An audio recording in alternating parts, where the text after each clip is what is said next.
Hi ಎಲ್ರಿಗೂ ನಮಸ್ತೆ. Welcome to my channel. ಮನೆಯಲ್ಲೇ ಮಾಡುವ ಸಾಂಬಾರ್ ಪೌಡರ್ ಹೇಗೆ ಮಾಡೋದು ಅಂತ ನಾನು ಇವತ್ತು ನಿಮಗೆ ತಿಳಿಸ್ಕೊಡ್ತೇನೆ. ಫಸ್ಟಿಗೆ ಬಳ್ಳಿನ ಕಾಯಿಸಬೇಕು. ಚೆನ್ನಾಗಿ ಕಾದ ನಂತರ ಅದಕ್ಕೆ ಒಂದೊಂದಾಗಿ ಇಂಗ್ರೀಡಿಯೆಂಟ್ಸ್ ಹಾಕ್ತಾ ಬರಬೇಕು. ಎಲ್ಲ ಇಂಗ್ರೀಡಿಯೆಂಟ್ಸ್ನು ಅದಕ್ಕೆ ಚೆನ್ನಾಗಿ ಹುರಿಬೇಕು. ಹುರಿದಾದ್ಮೇಲೆ ಬಿಸಿ ಬಿಸಿ ಇದೆ ಎಲ್ಲನೂ ಒಂದೇ ಬಳ್ಳಿಲೇ ಹಾಕ್ತಾ ಬರಬೇಕು. ಇನ್ನು ಹುರಿಬೇಕು ಇನ್ನೂ ಒಂದು ಸ್ವಲ್ಪ ಹಳ್ಳಾಗಬೇಕು. ನೋಡ್ತಾ ಇರಿ, ಇನ್ನೂ ಚೆನ್ನಾಗಿ ಹಳ್ಳಾಗುತ್ತೆ. ಇವಾದ ನಂತರ ನೆಕ್ಸ್ಟ್ ಇನ್ನೂ ತುಂಬ ಇದ್ದಾವೆ ಹುರಿಯೋದು. ವಿಡಿಯೋದಲ್ಲಿ ಮಾತ್ರ 10 ನಿಮಿಷ ಇರ್ಬೋದು, ಬಟ್ ಸಾಂಬಾರು ಪೌಡ್ರ್ ಮಾಡಬೇಕು ಮನೆಗಳಲ್ಲೇ ಅಂದರೆ ಮಿನಿಮಮ್ 1-2 ಗಂಟೆನಾದ್ರು ಬೇಕಾಗುತ್ತೆ. ಈಗ ನವಣೆ, ಇದು ಅಕ್ಕಿ, ನವಣೆ ಅಕ್ಕಿ ಅಂತಲೇ ಅಂತಾರೆ, ಅದನ್ನು ಸಹ ಹಾಕ್ತಾರೆ. ಇದನ್ನು ಅಷ್ಟೇ ಚೆನ್ನಾಗಿ ಹುರಿಬೇಕು. ಒಂದು ಸ್ವಲ್ಪ ಹೊತ್ತು ಚೆನ್ನಾಗಿ ಹುರಿದು ಕೈ ಆಡ್ತಾನೆ ಇರಬೇಕು, ಇಲ್ಲಾಂದರೆ ತಳ ಹಿಡಿದ್ಬಿಡುತ್ತೆ, ಸೀದ್ಬಿಡ್ತವೆ. ಸೀದ್ರೆ ಅದು ಪುಡಿ ಚೆನ್ನಾಗಾಗಲ್ಲ. ನವಣಕ್ಕಿದು ಇನ್ನೊಂದು ಏನಪ್ಪ ಸ್ಪೆಷಲ್ ಅಂದರೆ ಶುಗರ್ ಇರೋರು ಸಹ ನವಣಕ್ಕಿ ಅನ್ನ ಮಾಡ್ಕೊಂಡ್ರೆ ಚೆನ್ನಾಗೆ. ಈಗ ಮೆಂತೆನೂ ಅಷ್ಟೇ ತುಂಬ ಚೆನ್ನಾಗಿ ಹುರಿಬೇಕು. ಅದು ಒಂದು ಸ್ವಲ್ಪ ಗಟ್ಟಿ ಪದಾರ್ಥನೇ, ಚೆನ್ನಾಗಿ ಹುರಿಬೇಕು. ಇದು ಕಲರ್ ಬೇಗ ಚೇಂಜ್ ಆಗುತ್ತೆ, ಗೊತ್ತಾಗುತ್ತೆ ನೋಡಿ. ಫಸ್ಟಿಗೆ ಹೇಗಿತ್ತು ಹೇಗಿದೆ ಅಂತ ನೋಡಿ, ಹೇಗಿದೆ ಅಂತ. ಫುಲ್ ಕೆಂಪು ರೋಸ್ಟ್ ಚೆನ್ನಾಗಾಗಬೇಕು. ಈಗ ಹುಳ್ಳಿಕಾಳು ಅಷ್ಟೇ, ಅದು ತುಂಬ ಗಟ್ಟಿ ಪದಾರ್ಥನೇ, ಚೆನ್ನಾಗಿ ಹುರಿಬೇಕು. ಪ್ರತಿಯೊಂದೂ ಯಾವ್ಯಾವ ಪದಾರ್ಥ ಎಷ್ಟು ಗಟ್ಟಿ ಇರುತ್ತೋ ಅಷ್ಟು ಚೆನ್ನಾಗಿ ಹುರಿದಷ್ಟು ಪುಡಿ ಚೆನ್ನಾಗಿ ಬರುತ್ತೆ. ಸಾಂಬಾರು ಪುಡಿ ಚೆನ್ನಾಗೂ ಬರುತ್ತೆ, ಭಾಳ ದಿವಸನೂ ಇರುತ್ತೆ. ನಾನೀಗ ಹುರಿತಿರೋದು ಸಾಂಬಾರು ಪುಡಿ 1 ವರ್ಷಕ್ಕಾಗೋಷ್ಟು ಹುರಿತಾ ಇರೋದು ನೋಡಿ. ಇಷ್ಟು ಕೆಂಪುಗೆ ಚೆನ್ನಾಗಿ ಹುರಿಬೇಕು. ಚೆನ್ನಾಗಿ ಹುರಿದಾಗಲೇ ಅದು ಫ್ಲೇವರ್ ಎಲ್ಲ ಚೆನ್ನಾಗಿ ಬರೋದು. ಇದು ಸಹ ಕೆಂಪಗಾಗಿರೋದು ಬೇಗ ಗೊತ್ತಾಗುತ್ತೆ. ಈ ಥರದೊಂದು ಬಳ್ಳಿಲಿ ನಾನು ಹುರಿತಾ ಇರೋನೆಲ್ಲವನ್ನು ಒಂದರಲ್ಲೇ ಹಾಕ್ಕೊತಿದ್ದೀನಿ ನೋಡಿ. ಈ ಥರನೇ ಹಾಕ್ಕೋಬೇಕು. ಅದು ಫಸ್ಟಿಗೆ ಹಾಕಿರೋದು.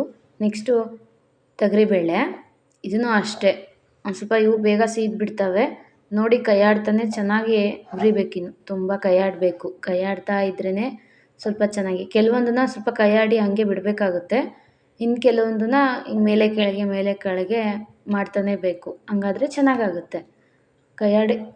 ಎಷ್ಟು ಕೈಯಾಡ್ಕಂತ ಚೆನ್ನಾಗಿ ಇದನ್ನ ಮಾಡ್ತೀವೋ ಅಷ್ಟು ಚೆನ್ನಾಗೇ ಬರುತ್ತೆ.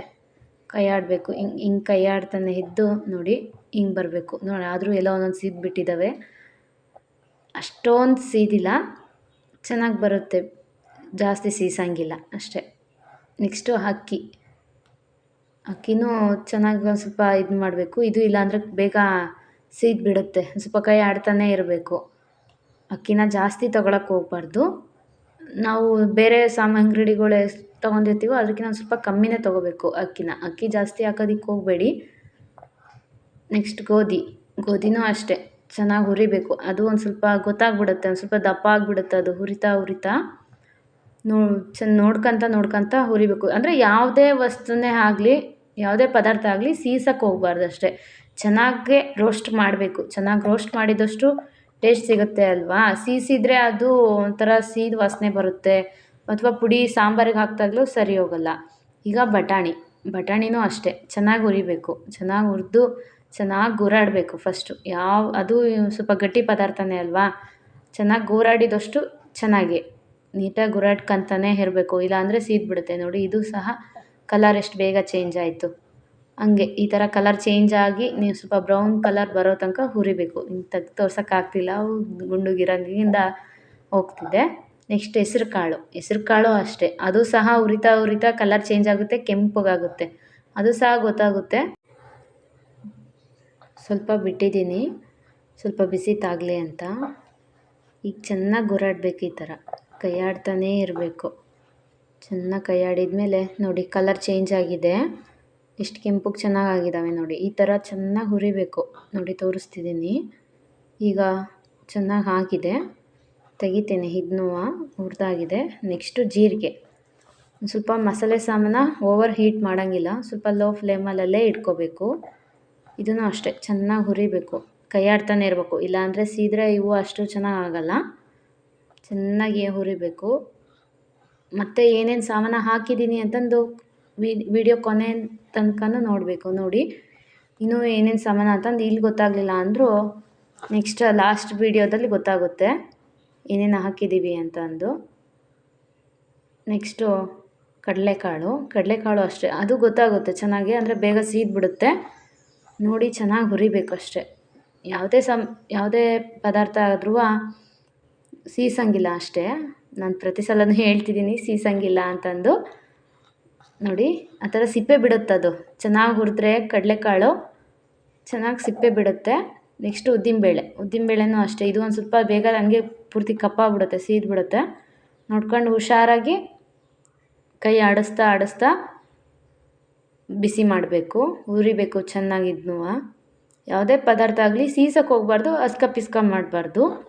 ಹಂಗಾದ್ರೆ ಸೀಸಿದ್ರು ಪಿಸ್ಕ ಮಾಡಿದರೂ ಪುಡಿ ಜಾಸ್ತಿ ದಿವಸ ಇರೋದಿಲ್ಲ. ಹಂಗಾಗಿ ಜಾಸ್ತಿ ಮಾಡೋದಲ್ವಾ, ಹುಷಾರಾಗಿ ನೋಡ್ಕೊಂಡು ಮಾಡಬೇಕು.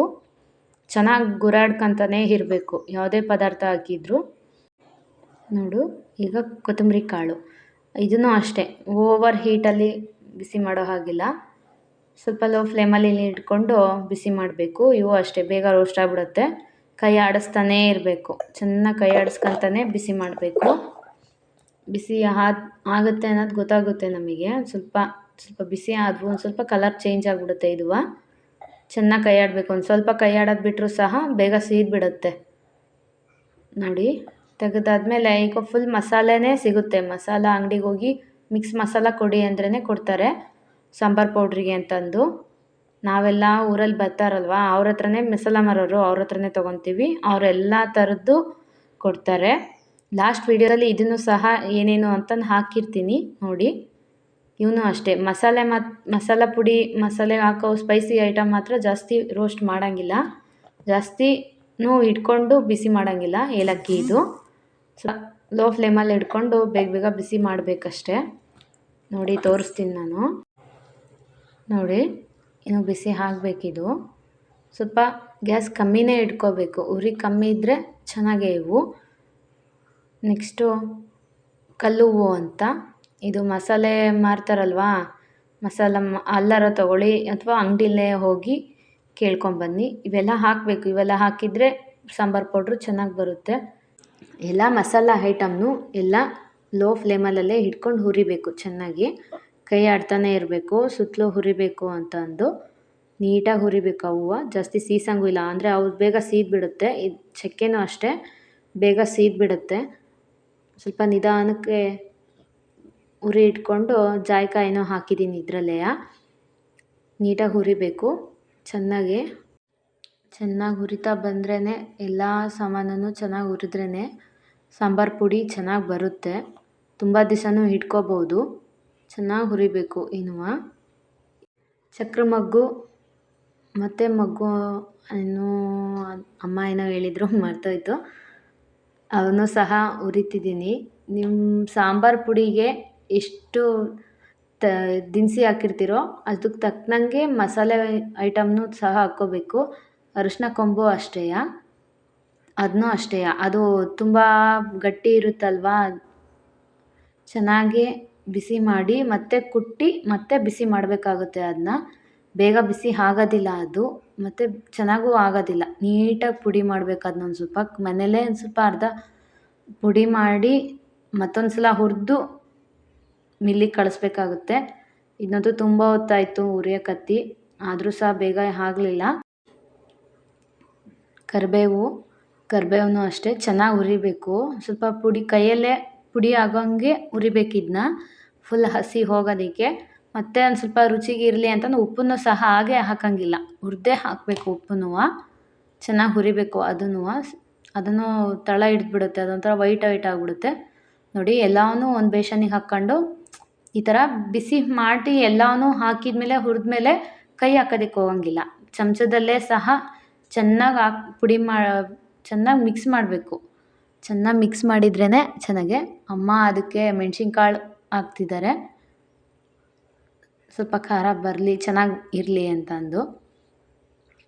ನೋಡಿ ಎಲ್ಲದನ್ನೂ ಈ ಥರ ಮಿಕ್ಸ್ ಮಾಡ್ತಾ ಬರಬೇಕು. ಕೈ ಹಿಡೋಂಗಿಲ್ಲ, ಕೈ ಇಟ್ಟರೆ ಏನಾಗುತ್ತೆ, ಹುಳ ಆಗುತ್ತೆ, ಹಂಗೆ ಚೆನ್ನಾಗಿ ಬರಲ್ಲ, ಭಾಳ ದಿವಸ ಬಾಳಿಕೆ ಬರಲ್ಲ. ಕೈಯಲ್ಲೇ ಮುಟ್ತೇನೆ ಬರೀ ಚಮಚದಲ್ಲೇ ಅನ್ಬೇಕು. ಆಮೇಲೆ ಮಿಲ್ಲಿಗೆ ಹೋಗಿ ಹಾಕ್ಸ್ಕೊಂಬಂದು ಈ ಥರ ಜರಡಿ ಹಿಡಿಬೇಕು. ಎಲ್ಲದನ್ನೂ ಜರಡಿ ಹಿಡಿಬೇಕು ಚೆಂದಾಗಿ. ಅಷ್ಟು ನಾವು ಎಷ್ಟು ಹಾಕ್ಸ್ಕೊಂಬಂದಿರ್ತೀವೋ ಅಷ್ಟನ್ನು ಸಹ ನೀಟಾಗಿ ಜರಡಿ ಹಿಡಿದು ತೆಗೆದ್ರೆ ಈ ಥರ ಪೌಡಿ ಬರುತ್ತೆ. ತಿಕ್ಕಾಗೂ ಇರುತ್ತೆ, ಚೆನ್ನಾಗಿರುತ್ತೆ. ಹೀಗೆ ನೋಡ್ತಾ ಇರಿ. ಹೆಚ್ಚಿನ ವೀಡಿಯೋಗಾಗಿ ಲೈಕ್ ಮಾಡಿ, ಕಮೆಂಟ್ ಮಾಡಿ, ಶೇರ್ ಮಾಡಿ. Thank you.